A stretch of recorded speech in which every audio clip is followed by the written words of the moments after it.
Ladies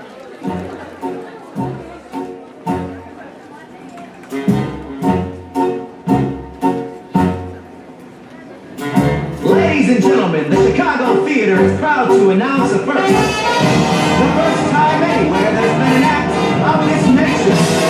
Not only one little lady, but two.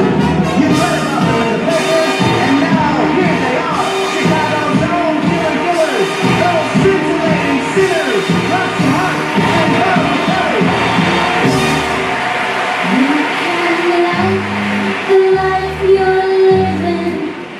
You can live the life you like. You can even marry Harry, but mess around with Ike. And that's good, isn't it grand? Isn't it great? Isn't it swell? Isn't it fun? Isn't it?